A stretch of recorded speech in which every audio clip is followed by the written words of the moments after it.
What comes to mind when you first hear the word infinity? Now, that sentence alone sounds counterintuitive. How can anything come to mind when you think about infinity? How does one even visualize it? The earliest ideas of infinity date to ancient Greece, where philosophers like Anaximander used the word empyrean, meaning unbound or undefined, basically a limitless substance. Most of us think of the infinity symbol, called lemniscate, on the rare occasions that we think of infinity. This is not really our fault, since the human brain did not evolve to comprehend stuff that have no boundaries. I mean, why would it? During the course of our history, we were not required to comprehend the boundless at all.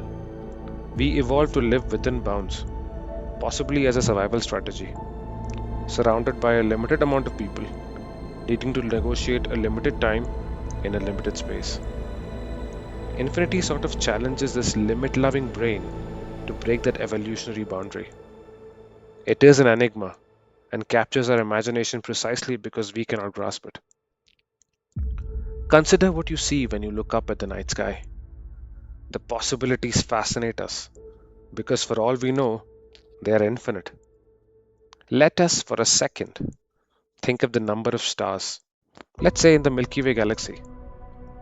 Google says 100 to 400 billion, and we gasp in awe. Wow! But what does that number mean to us? Can any of us visualize what that number is? I am willing to wager none of us can. Our brains would turn to mush even trying to visualize it. Infinity is greater than any number that can be counted. So, if visualizing 100 million stars scrambles our brains, what hope do we have comprehending infinity? Well, we could try. Here's a thought experiment. Consider a circle, any circle.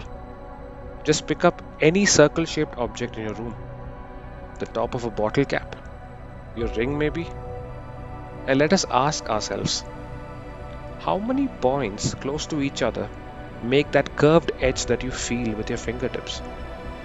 100? 1,000? A million? How about infinite?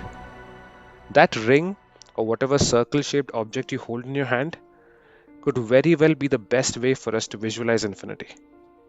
Now convinced? Okay, let's do this. Draw a circle on a piece of paper. It is not important how big the circle is. Now, from the center of the circle, draw a line to its circumference. We are basically drawing the radius of the circle here. Now think, how many radiuses can I draw for this circle? It will soon become clear that you can't answer that question with a number. Theoretically, one could draw infinite lines within a circle that connect its center to its circumference, meaning there are infinite tiny points on the circumference of this circle that could be connected to its center. There, how about that for visualizing infinity with just a pen and a paper?